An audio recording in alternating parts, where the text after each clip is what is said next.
Hujambo mpenzi mtazamaji, karibu katika Baraza La Siasa.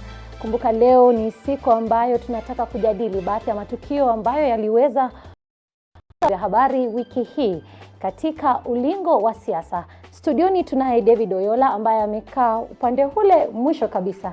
Na pia katikati tunaye Robert Odanga ambaye ni wakili. Oyola ni mchanganuzi wa kisiasa. Na karibu na mimi tunaye wakili Kiti ambaye pia ni wakili. Na leo tunataka kuangazia baadhi ya mambo ambayo Wakenya waliweza kusema kuwa yaliwakera. Hapo awali nilikuwa nimeweza kukuandalia taarifa kuhusiana na matamshi ya Rais Uhuru Kenyatta. Hebu tazama. Wakenya sasa wanajiuliza ni vipi kiongozi wa taifa atakosa kuelewa masaibu yanayowakumba hata baada ya Kenyatta kutoa agizo kwa mawaziri kuhakikisha kuwa swala la kukosekana kwa hela mikononi mwa wananchi wa kawaida limetatuliwa mara moja. Nashangaa rais mwenyewe akisema ajui kwa nini watu wamesota hii Kenya. Kenya yenyewe sasa tumesikia imeongeza ile ceiling ya kukopa madeni mpaka trilioni 9. Nashangaa kama nchi yenyewe imeongeza ile kiwango ya kuchukua madeni. Mwanaharakati Boniface Mwangi amekashifu Rais Uhuru Kenyatta kwa matamshi yaliyochapishwa kwa gazeti moja humu nchini, pale ambapo alinukuliwa akisema kuwa itakuwaje miradi inazinduliwa ilhali uchumi wa taifa umezidi kuzorota. As at now, he is the CEO of this nation. Let him take charge and answer the question as to why we are broke. Sasa unga imefika 150. Unga ile ambayo tunategemea 150. Hata wakati wa Kibaki haiko 150. President wetu mpendwa wetu tunampenda Uhuru anastahili kujua kwamba hiyo ndio sababu moja pesa haiko mashinani. Wengi wa waliochambua usemi huo wanasema kuwa kiongozi huyo wa taifa ameshindwa kutekeleza wajibu wake wa kuimarisha uchumi.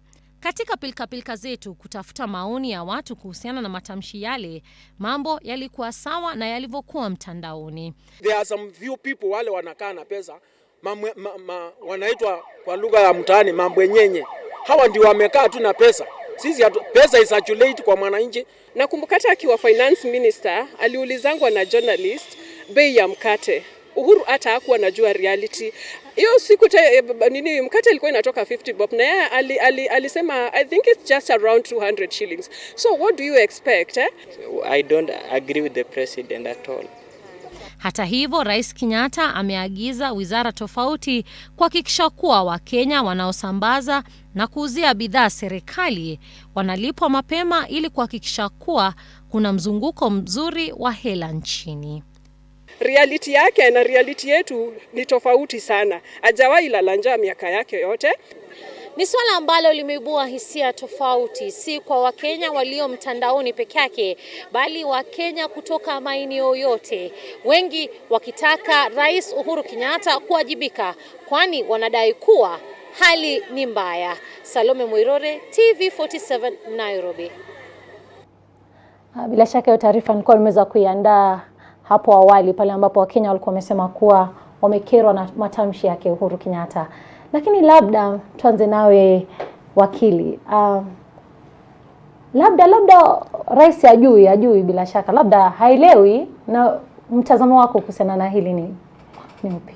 Mtazamo wangu ni kwamba huo ni utepetevu mkubwa kwa rais wa Jamhuri ya Kenya kusema kwamba ajui ikiwa Wakenya kwa sababu gani Wakenya hawana hela.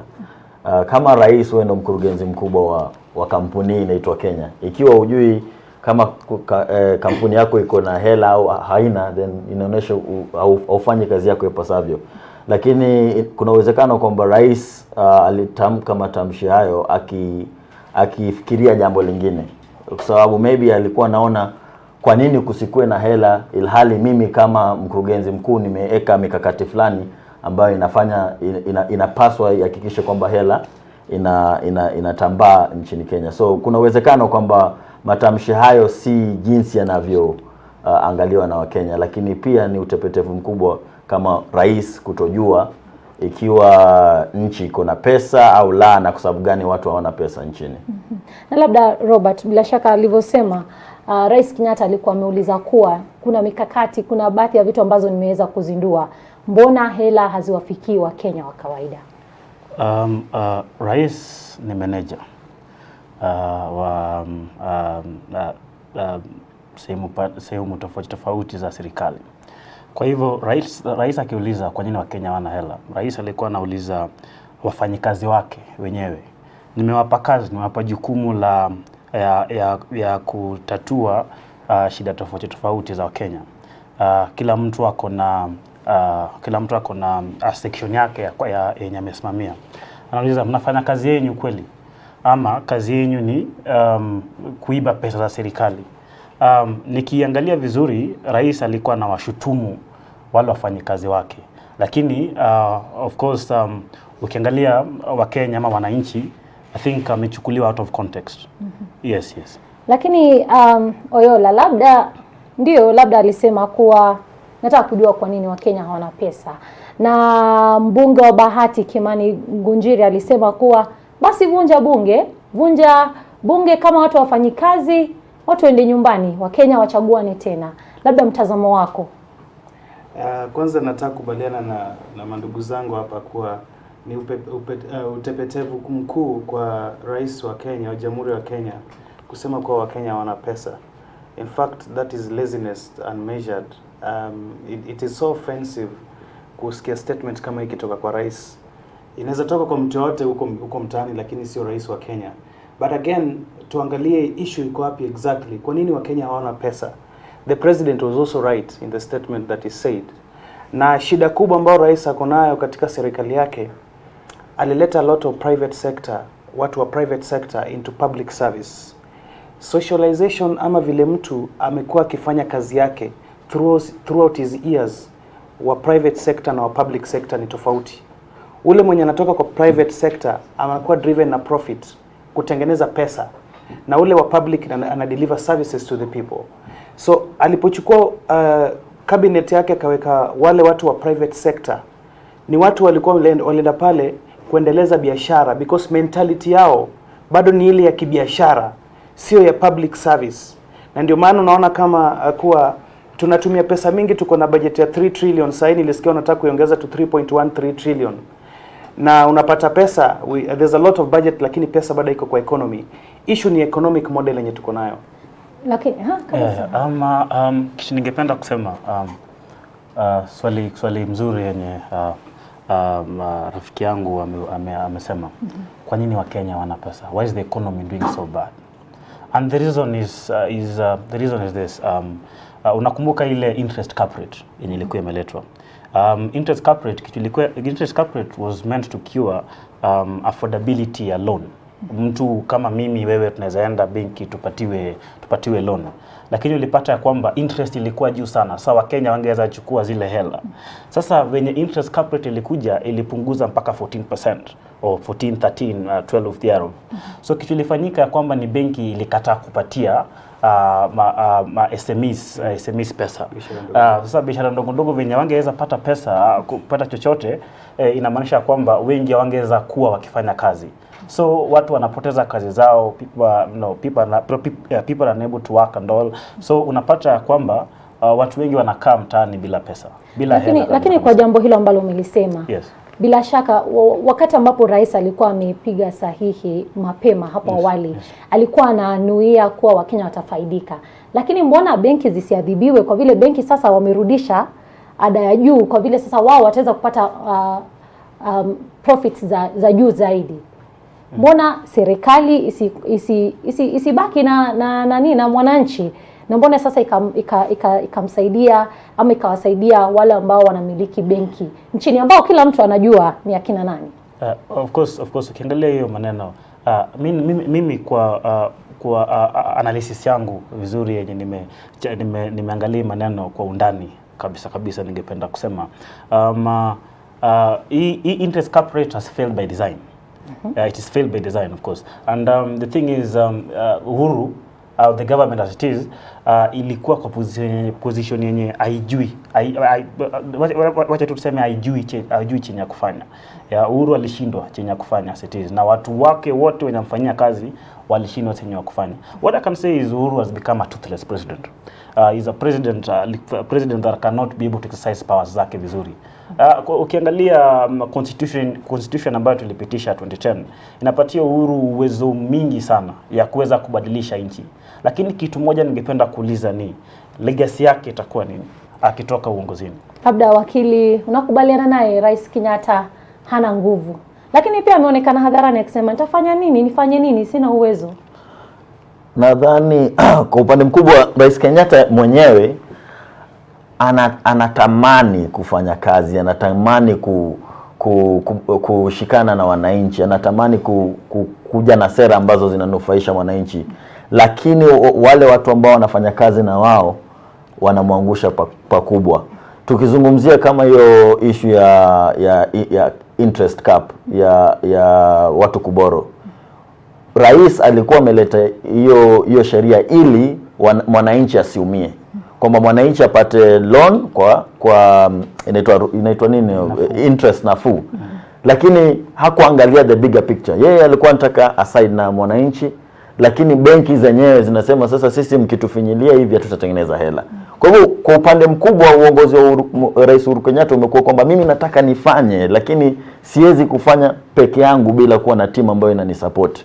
Alafu akizidi kutilia mkazo ili zile timu nazo zinazidi kusambaratika zaidi. So kwa upande wangu sioni kwamba Uhuru Kenyatta hataki kufanya kazi, lakini maybe uongozi wake si ule wa kinguvu ama haujaingiliana na ile timu yake ambayo inamsaidia kufanya kazi yake.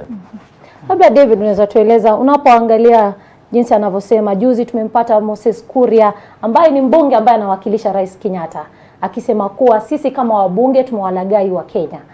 Amesema kuna mara kwa mara tumeenda pale bungeni, tumefanya uamuzi, lakini nyuma uamuzi huo ni faida ambazo sisi wenyewe tunazijua, si za Mkenya wa kawaida. Unaye pia kusema? Moses Kuria hakuwa honest ama hakuwa honest.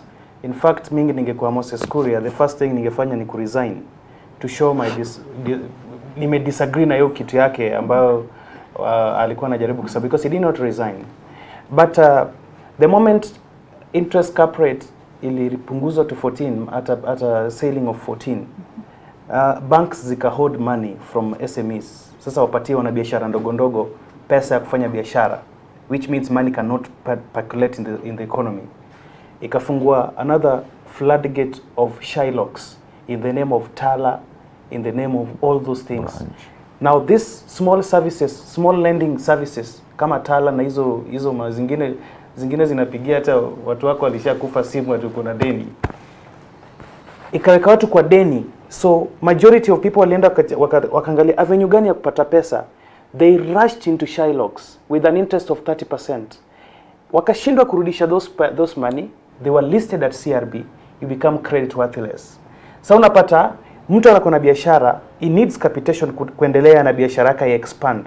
But because hawezi access, ninapata kama hawezi access financing sababu alichukua Tala mahali na Tala imemshinda kulipa, sasa amekuwa listed at the Central Credit Bureau, CRB.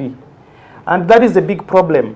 Na mistake ambayo pia serikali ya Kenya inafanya, we are so obsessed with free market. Hii yenye watu wa Marekani walituletea Kenya hapa.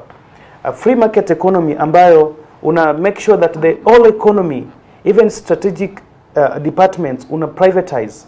I do not agree na idea ya president ama the government of Kenya ya kuuza National Bank. Because if the government, National Bank inafanya kwa pale kama cheka wa interest. Sa zile bank zingine zimeiweka at 23% for example, so that the government regulates it to a certain level. Unapata sasa kama National Bank for example inaweza patiana even at 11%. It will regulate the economy. Lakini sasa tumeuza all public banks. We have left our economy in terms of monetary circulation in the hands of people, hungry dogs who want to make quick money out of our own sweat. And that is a big problem that we did. The last mistake that we did, that Kibaki did not do, ambayo imefanya hatuna pesa kwa mkono, kwa mfuko wetu. A lot of contracts were given to foreigners. Now what does that mean?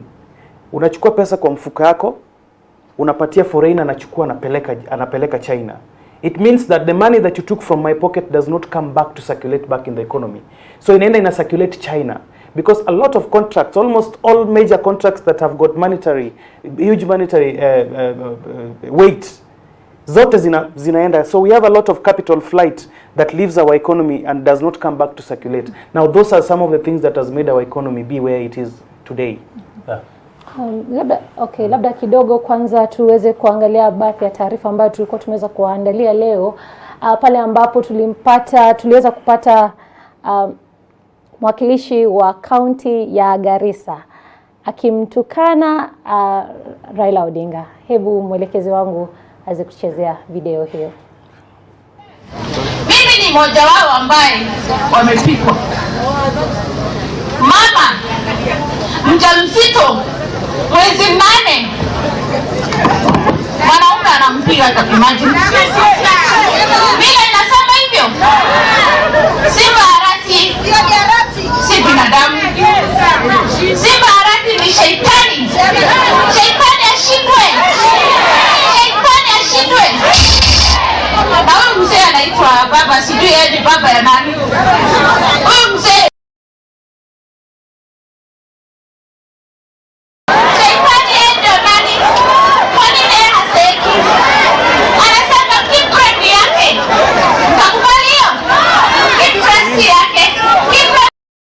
bila shaka mlisikia matamshi yake.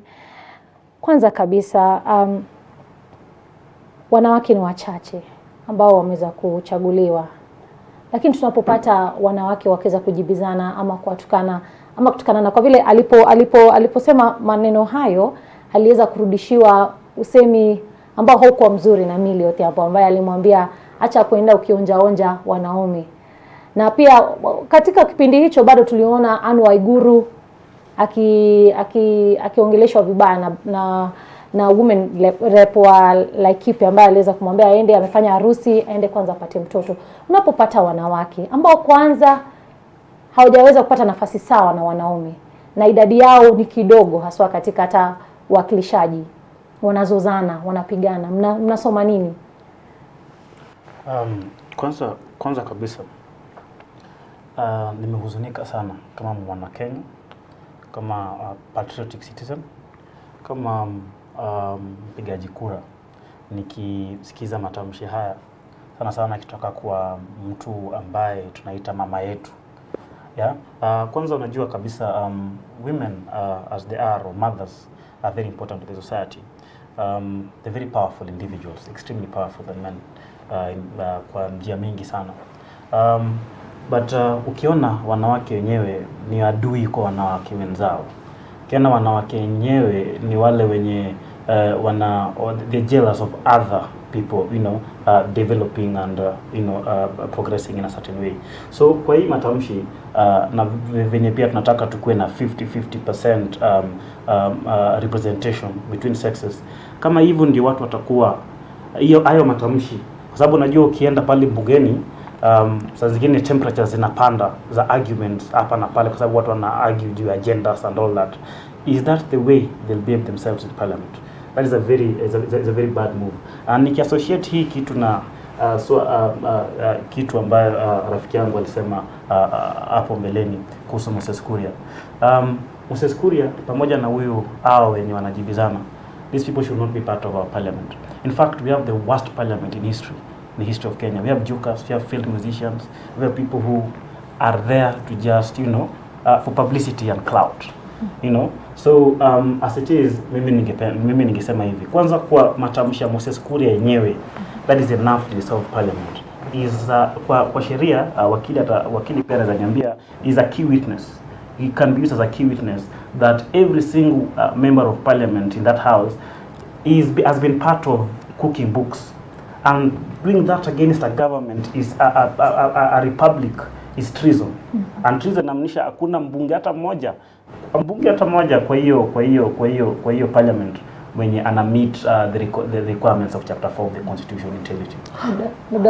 Maoni yangu ni au matamshi ya Moses Kuria yana ukweli fulani, ukiyachunguza kwa ndani yana ukweli fulani. Na ukweli wenyewe ni kwamba wabunge wameacha kufanya yale majukumu ambayo walipigwa kura kwenda kufanya bungeni. Tumezungumzia hapa swala la interest cap rate. Ni wao ambao mswada ulikuja bungeni wakatarajiwa waupigie kura, watoe hoja zao kulingana na jinsi wanavyoona ili swala venye liko na jinsi watu wao wanao represent wanaiona. Lakini nini walifanya? Wanaenda kwa wakubwa kina the executive, wanasikia nyinyi mwataka tufanye nini? Swala lingine likakuja bungeni la interest debt ceiling. Ceiling ya kukopa upewa 9 trillion. Tena wabunge tena wakakimbia. Wanasema huko Raila anasema nini, huko Uhuru anasema nini, wanaosema wao sisi ndo tutapiga kura. Sasa jukumu lao kama wabunge ni lipi? So utapata miswada inakuja badala ya kuchangia hoja zao ambazo zinaweza tusaidia sisi, au either wanalipwa, wanapewa rushwa, ama wanasikiza jinsi wakubwa wao wanavyotaka. So inevitably unapata tuna end up na policies ambazo zinatufinya, zinatumiza. Ili swala la wanawake la kuhuzunisha tu walivyosema ili swala la kuhuzunisha. Wanawake badala waungane ndio wakuwe na nguvu, ndio wapate wanawake wengine waingie bungeni ili wakuwe na nguvu zaidi, wao wanazidi kusuzana. Kwa hivyo it's a very unfortunate situation. Sijui tutamwambia nini. Itarekebishwa. Parliament yetu imejaa na shida mingi sana.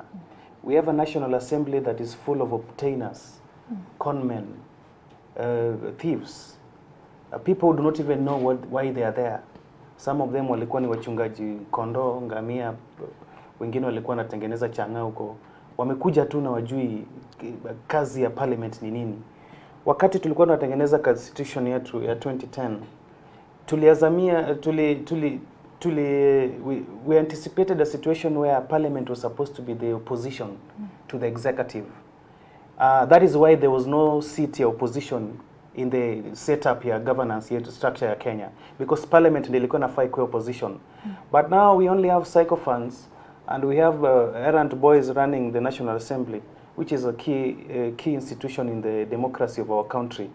In fact, to me, the National Assembly, according to the roles that it has, people who occupy it should not be a bit kuna age inafaa watu wakuwe pale in the National Assembly. Vijana wanaweza enda Senate, because the Senate need a lot of running left and center, uende Turkana urudi, uende Kwale urudi, uende Homa Bay. Lakini National Assembly is the engine that runs our country. It needs some level of maturity on people who know what state is or a republic, so that we do not run away and sell this county to the dogs. Na maneno ya women rep wa Garissa, I'd really like to look into the eye of the women rep of Garissa and tell her that I come from Eldoret, and the ground that she was standing is the same ground that the heads of innocent Kenyans was placed on the road as a roadblock because of tribal incitement. I had a statement na kaitaita makabila zingine hapo, na hiyo area mahali ilikuwa it's just opposite an estate called Langas. Hapo Langas ndio watu walikuwa na chinjwa wakiwekwa vichwa kama roadblock ya barabara. I would urge and other leaders that let us be very careful, tusikue carried away by the prevailing political circumstance, tufanye wa Kenya tena wamwage damu. Let us be very very careful. Labda tunaweza rejelea swala la bunge. Kuna ripoti ambayo imetoka juzi kuhusiana na swala la baadhi ya mahindi ambayo ilikuwa imeletwa kutoka nchi ya Afrika Kusini na Amerika. Na kuna ule aliyekuwa akisimamia KEBS wakati huo alikuwa amesema, amepeana onyo na akasema iwapo mahindi hii itaingia nchini watu wataweza kupata magonjwa kama saratani. Na kuna baadhi ya wabunge ambao waliweza kusema kuwa mwaka 2009 waliweza kuhongwa pesa ambazo zilikuwa zinafika karibu milioni 18. Wabunge ambao wanatuwakilisha wanaenda wanapewa pesa na mahindi, wanafanya sisi wa Kenya tunakula baadhi ya vitu ambazo si bora kwa afya yetu. Labda unaweza zungumzia hilo. Ukiangalia hii maneno ya mahindi, shtaka la mahindi, ukiangalia the white alert wenye tunaita Kioko Mangeli, the then MD of KEBS, alipredict ya kwamba the next 10-15 years we'll be having high rate of cancer because ile mahindi ambayo tunakula iko na high rate of aflatoxins. Sasa unakumbuka hizi mahindi venye zilikuja the port, as a KEBS MD alikataa kuzikubali. nini kafanyika? Hizi mahindi zikaenda to the high seas. Instead of them being returned back, they just do a U-turn at the high seas and come with new papers. Then the who is who in the society waka push for them to be brought into the market. Then what happens next? In 3 months after that, Kioko Mangeli akakuwa hastily removed from office. Akatolewa. Kioko Mangeli is soul rest in peace where he is. But then ukiangalia maneno Istakala Mahindi, ukiangalia venye Uhuru ana run the country, like I said before, a totally toothless president, ajui nini nafanyika, nini inaendelea. Yeye anakaa pale anasema umefanya kazi ama nataka nifanye nini. Inakwambia kwamba there's somebody else running the country and not him. Yes. So mala kweli kosa la kuruhusu mahindi ambayo iko na sumu idhuru wa Kenya, ilhali wewe uko na jukumu la kuangalia ni kipi ambacho kinapaswa kisiende kwa Wakenya kikawadhuru. Hilo ni it's tantamount to terrorism. Ni kama Al-Shabaab akuje hapa Fort Riverside atubomb si wote. Kwa sababu wewe unaua Wakenya si leo, hata kama itachukua muongo ili uje uue Wakenya, bado umeua Wakenya. Na shida saa zingine si hawa wakurugenzi wetu. Utapata kuna hata kuna wabunge wengine pia wazuri, wanafanya kazi yao, wanafanya majukumu yao. Mungeli kama alivyosema, alikuwa mtu mzuri, mwenda zake, alikuwa mtu mzuri, alipatiana report. Lakini unapata kuna pressure fulani yenye wewe kama mkurugenzi hauwezi stahimili. Wewe kama mkurugenzi unasema haya mahindi yana sumu, yasingie. Kesho upigiwe simu na mdosi mkubwa ambaye hana maadili akwambie either urelease hiyo kitu ama options ni hizi. Wewe mwenyewe kama mkurugenzi itakubidi tu. Sasa kwa leadership yetu kuna muozo fulani ambao kama hatutautatua utazidi kutuangamiza kwa sekta tofauti. Si terrorism peke yake, watu kukufa na aflatoxin, hiyo ni terrorism. Kwa maoni yangu. Labda Oyola, labda nitatueleza muozo ambao wanauongelea pia huko kwenye Wakenya. Ni Wakenya tu ambao wamewachagua hawa viongozi. Ni Wakenya ambao wanajihusisha pia na ufisadi. Si kusema kuwa ufisadi ni ule ufisadi wa hali ya juu, ule kuna pesa mabilioni ya pesa ama mamilioni. Pia kuna ufisadi ambao unaendelea miongoni mwetu. Kama kazini unapata mtu huwezi pata kazi kama humjui mtu. Je, kanisa ama jamii imefeli ama kunani? Kabla dakika moja. Rais wa Marekani Barack Obama alipokuja alituambia kwamba hata kwa nchi yao kulikuwa na muozo kama huu. Back in the day kulikuwa na muozo kama huu. Lakini walifanya nini ili wakautoa? Wewe mimi na kina Oyola na hawa tunaweza kuwa na maadili. Lakini ikiwa tunajua kwamba yule kama yeye ni mfisadi ataiba mabilioni na hakuna chochote kitakachomfanyikia, kesho mimi nitajiuliza mara mbili hata kama niko na maadili. So muozo lazima usafishwe kila mahali. Iwe mimi nikikaa hapa nasema the rule of law will prevail. Kwa nini niibe mtoto wangu asafe niingie jela? The rule of law will prevail. But as long as hakuna rule of law, kuna sheria mabepari na kuna sheria ya walala hoi, bado muozo utakuwa. Values kwa society mwenye nafaa anaziangalia kama polisi ni viongozi ambao wako pale juu, because human beings wamombo wanasema they are selfish in nature. A man is a selfish being. Kwa hivyo they need somebody huko juu mwenye na control behavior zao na tabia ili watu wakae kwa society together. Shida yetu kubwa sana Kenya ni wanasiasa, because ukiangalia wale ambao walikuwa wanaleta hii mahindi ni wanasiasa tu. Na tunasahau kuna pia wengine ifanyika hapa Mwea ambao watu wanachukua mchele alafu wanapiga perfume alafu naambiwa hiyo ni inaitwa pishori. I read some post leo ambao mtu aliniambia kuna mtu kwa research ya hiyo maneno ya foods. Akaniambia aflatoxin tu watu wanaiona kwa mahindi peke yake. Hata pombe watu wanakunywa because inatoka kwa grain. Aflatoxin pia inaweza kuwa imepenyeza huko ndani ya pombe. So sisi tuko kwa slaughterhouse. Kila mtu anangoja tani yake aingie, achinjwe alafu atoke aende. Thanks to the politicians ambao tuko nao. Tuko na shida kubwa ambao siku moja saa zingine huwa mimi nasema, na President Uhuru nafurahi ameanza hiyo process ya kuingiza wanajeshi na security agencies katika public service so that waangalie vile serikali inaendeshwa, because a security or a disciplined force amekuanga tu focused on state and loyalties to the state, not on anybody else. Politicians waliingia katika system yote ya siasa ama uongozi, wakaingia kule ndani, wakaingiza watu wao waendelee na biashara yao, na ndio maana wanaleta hata sumu tuzidi kula. Sometimes I pray it happens during my time. It will be a very painful process, but we need some level of dictatorship for around 10 to 15 years so that we restore back this country before it goes down to the dogs. Labda tulikuwa na maadili kwanza awali, kuna wakati tulikuwa na maadili ama hali yetu imekuwa hii? Ningependa kusema it's saddening. Kiangalia maneno ya aflatoxins, started with unashindwa Mkenya atafanya nini? Ilianza na sukari, iko na mercury. Saa hizi pombe iko na aflatoxins and high metal rates za other chemicals. Na zingine zinatengenezwa na hii dawa ya kuhifadhi maiti. Unashanganya nini inaendelea? Formalin.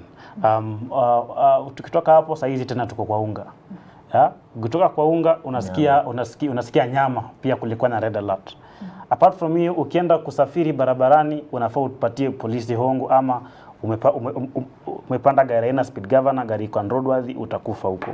Ukikosa kukufa hapo utachapwa, utashikwa na robbers wa kunyang'anya mali yako. Kama si hapo KRA na kukujia na maneno ya taxes. Unashangaa sa Kenyan, what is happening? Are we ever going to survive? Ukiangalia pia maneno pia high borrowing ya country as it is. Kenya hizi saidika. Nje hakuna venye tunaweza saidika. So the only thing that needs to happen, and I see it happening very soon, or maybe in the next 10 or 12 years, so probably if we are one the people will lead it. One day Kenyans will be very angry, and I think it needs to be put on serious record on this. Kenyans will be very angry. Tutaenda State House tuseme tumekuja sisi wote. Hiyo chakula unakula tunataka tukule na wewe leo. We all storm that place. We will say you've been unable to take care of the country. The same thing that happens in Singapore and Hong Kong. That revolution is coming to Kenya. It will happen. Yes. So labda kuna mwelekezo wangu anaweza nichezea video ambayo tulipata kuweza kuchukua. Najua kuwa haikuwa ya hivi siku za juzi, lakini ilikuwa ya siku za hapo awali kidogo, ambapo gavana Mandago alikuwa ameweza kusema baadhi ya maneno kuhusiana na siasa. Hebu tazama. Hii siasa ya 2017 ilinifunza mambo mingi. Usiweke maneno ya siasa kwa roho tafadhali. Weka kwa lungs. Ndio ukipumua tu after election na kwenda sawa. Kwa sababu kama kuna mtu anafaa kuhangaika na kukasirika ni mimi. Imagine tumepiga kura ya rais tukashinda free. Kotini kasema turudie. Nikasunguka kaunti 19 kuombea Uhuru kura. Na ule mtu ametuhangaisha hapa ni Raila. Handshake ikafika nani? Raila sasa ndio wako bedroom State House. Sasa wewe bado unajiweka pressure ya siasa ya nini? Hii siasa wachana nayo. Hata mimi nimeinua mkono. Upepo ikielekea huko chini, wacha iende. Ikirudi kuelekea huko juu, wacha iende. Ikienda north, wacha iende. Ikienda south, wacha ikirudi ikupate wewe ukiendelea na kazi yako. Ama namna gani? Tumekubaliana. Sasa hii siasa usiweke kwa roho tena na isikupatie pressure. Fanya kazi yako na ulale vizuri. Mimi sasa hata mimi siku hizi hainiangaishi. Handshake isikuwe handshake, referendum isikuwe, mimi siku hizi nalala. Kwa sababu najiuliza, suppose niende State House na nikutane na Raila kwa corridor. Niambia sasa wewe ulikuwa unatukana mimi. Nitaanza kutafuta corridor ya kuingia State House ndio apite. Sasa hii siasa jameni, hii ya matusi na chuki hii tuache. Nakubaliana na Mandago. Nakubaliana na Mandago sana. Ningependa kuambia wananchi, siasa ya Afrika sana sana mainchi ambazo ndio inakuwa it is being driven by cronies, na wale ambao wamejipata kuongozi wanachukua marafiki zao wanakuwa karibu. na wanasiasa ni wane kabila moja. Siasa wale ambao wako katika uongozi ni kabila moja. Hakuna pale Mjaluo, Mkikuyu ama Mnandi katika uongozi wa kisiasa. Hapa chini ndio tumegawanyishwa katika misingi ya kikabila. Huyu ni Mswahili, huyu ni sijini wa wapi, hapo ndio wazidi kutawala huko juu. Kwa hivyo ningependa kuambia wananchi, hii maneno ya siasa hii usiweke kwa roho vile gavana wangu Mandago amesema. Weka tu kwa lungs, ukipumua mara moja imeenda hivyo, because that is what is going to save us, unless we'll shed blood for nothing. Nawe Robert, mimi iko na opinion tofauti. Imani ya Mandago pia inanihuzunisha kidogo, kwa sababu inamaanisha Mandago na politicians wengine they are not for ideas za kusaidia mwananchi. Ukiwa na idea kusaidia mwananchi, lazima uweke hiyo maneno kwa roho ya kwamba chenye nataka niingie pale nisaidie mwananchi apate kazi, chakula ipatikane, kama kuna seeds zinafaa zifikie wakulima, kama wametoa bidhaa fulani na hapa zinafaa ziende ziuzwe, na tusikue tuna import sugar, tusikue tuna import maize, kwa sababu hapa kwa constituency yake ndio hiyo maize inapandwa. Unaona? So akisema ya kwamba anaiweka kwa lungs, inamaanisha hii ni ile maneno matamu ya kutoa nyoka pangoni, tunasema hivyo. Yenye wanakuja wanaambia constituency wao ya kwamba ukiniweka hapa tutafanya hii na hii na hii na hii. Haifai kwa hivyo. Ukiweka hii maneno kwa roho, unaweka kwa roho kwa sababu unataka kusaidia mwananchi wa kawaida. Ukiweka kwa roho kuna idea fulani. Kama Miguna ameweka maneno kwa roho. Kwa sababu Miguna venye alikuwa na vie for governor, akiwa kwa debate na Mike Sonko, governor wa saizi, akiwa kwa debate na Kidero, alisema yale maneno ya ukweli. Na hiyo maneno limuuma, baada ameshikilia kwa roho mpaka sasa hivi kiangalia, kwa sababu alikuwa anataka kusaidia raia wa kawaida. Labda wakili unaweza tueleza unapotoa maoni kuhusiana na video hiyo. Tumeona kuwa kuna hata mtoto wa handshake, na pia tumeona new alliances zimekuja, watu wameanza kufanya urafiki, na pia tumeona kuwa naibu wa rais William Ruto ameanza kutengwa na baadhi ya mawaziri. Labda unaweza ongelea hili. Unajua siasa ni mchezo wa nani atakayechukua ukubwa. Kwa hivyo ikiwa wewe wataka ukubwa na mimi pia nataka ukubwa, lazima tutatofautiana. Lazima kutakuwa na uadui fulani, uadui wa kushindana. Lakini kwa maoni ya Mandago, naonelea anasema tu wacha siasa iwe ni platform ya watu kushindana kwa sera, isikuwe kwamba mnashindana paka mnakatana mapanga ama mnaanza kutusiana ama mnakoseana heshima. Hivyo ndo nadhani kwa matamshi ya Mandago anamaanisha kwamba siasa iwe ukichengwa tulia, nikikushinda tulia, it's nothing personal. Lakini kwa upande wa Ruto na Mirengo, it's the same thing. Kila mtu anajiangalia 2022. Anaangalia mimi ni mwanasiasa, mimi si musician, mimi si tatunga nyimbo niimbe, mimi si mwanahabari mimi kazi yangu ni siasa. Sasa kama kazi yangu ni siasa na haya majukumu unapatiwa every 5 years, utapata kwa saa zingine wanapitiliwa. Badala wafanye ile kazi wanaanza kuangalia 2022 nitakuwa wapi. Nikiconcentrate sana na hapa yale nitayakosa. So unapata wanaanza siasa. Na siko surprised kwamba kuna kieleweke na tanga. Siko surprised kwamba kuna inua mama na sijui nini. Embrace. Kwa sababu kila mtu anajitafutia nafasi. Lakini cha mno ni tusipigane kwa sababu ya siasa. I think that's what. Labda kuhusiana na mrengo wa handshake katika Jubilee, na yeye pia kusema mrengo wa handshake katika Jubilee. Kitu ningependa kusema kiangalia handshake, I think ile wakati tulimaliza election, of course results ikakuwa disputed, watu wakaenda kotini, kuna watu wenye waliumia, kuna watu waliambiwa accept and move on. Ile jamaa move on. Ile jamaa alisema okay, presidential results zimeibwa. Nimeenda kotini pia wamekataa. mimi nakuja kuiba president wenyu mwenyewe. Jamaa alisema naenda kuchukua president mwenyewe nibaki na yeye. So ukiangalia mimi venye naona, of course ukiangalia kwamba this something you must accept. Raila amekuwa very big figure in Kenyan politics. So kuna mchezo hapo ndani. Kuna serious plan ako nayo. Of course uliona watu wengi sana mpaka wafuasi wake walikasirika sana. I think Oyola kwa hapa mfuasi mkubwa sana. Walikasirika sana na maneno ya handshake. Lakini I think huyu jamaa is very brilliant political wise. Kwa sababu ukiangalia saa hizi ni kama ameweka uhuru kwa mfuko. Paka ni kama anatawala akiwa nje. Ni kama serikali yeye ndio serikali hapo ndani. Uliona juzi hata kwa Kibra elections. Unaona mapolisi waliitwa kutoka kwa mrengo fulani na huyo the deputy president. Walifika hivi wakaambiwa mrudi, tunaleta wengine. Unaona ukijaribu kuangalia vitu kama hizo, unaona kwamba this guy the handshake of course imeleta watu pamoja na pia imetenganisha watu wengine kama Ruto, najua hajaridhika na maneno. Sasa yeye pia na mpango watu wake wameenda, lakini ningependa Kenya tukue unified.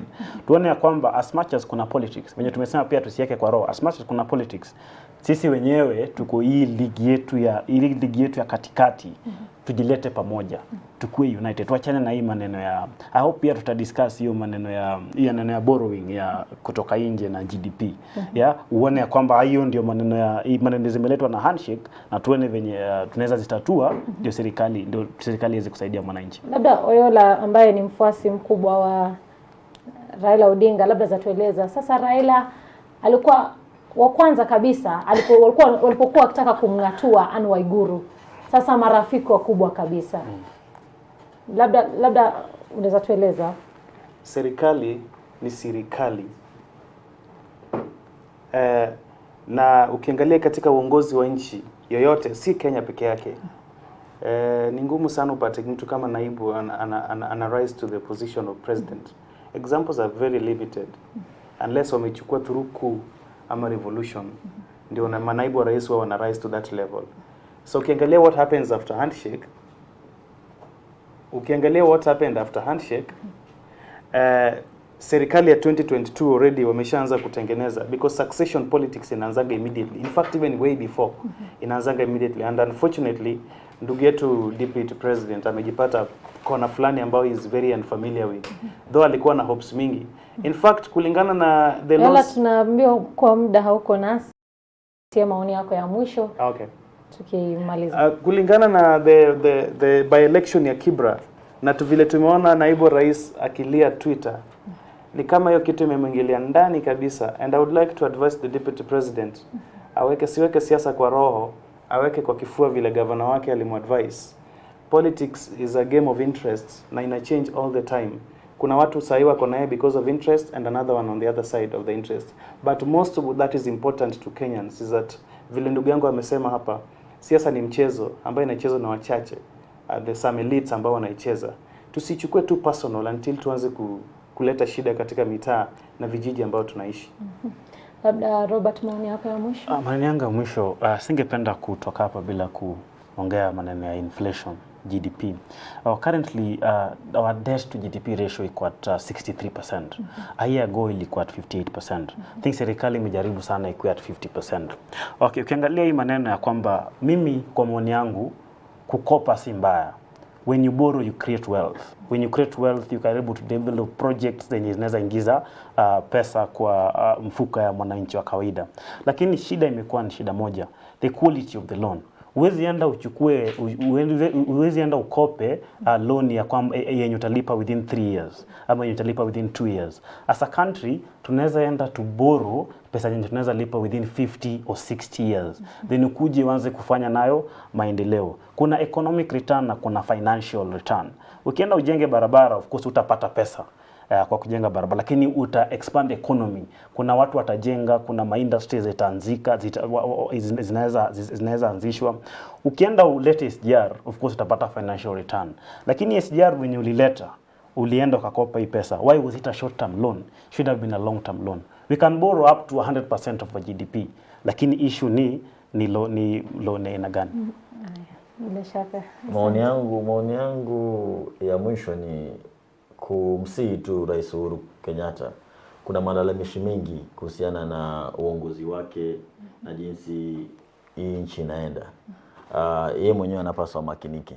As a commander in chief, as the president, anapaswa makinike. Kuna miaka 2 atusaidie angalau nchi irudi kwa mkondo ulio sawa.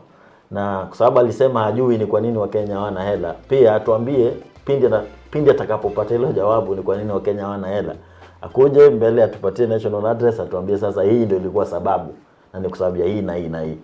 Tutashukuru. Na makampuni walipe contractors ndio pesa itembee katika economy. Haya, sawa, asante sana. Kumbuka kuwa kesho Rais Kenyatta anatarajiwa kufika pale Sagana kukutana na viongozi wa jamii ya Mount Kenya, na tumefika tamati. Sijui watazungumzia nini, tunasubiri, na tumefika tamati ya siasa za leo. Tupatane tena kesho nitakapokuwa nikikusomea shina la upeo.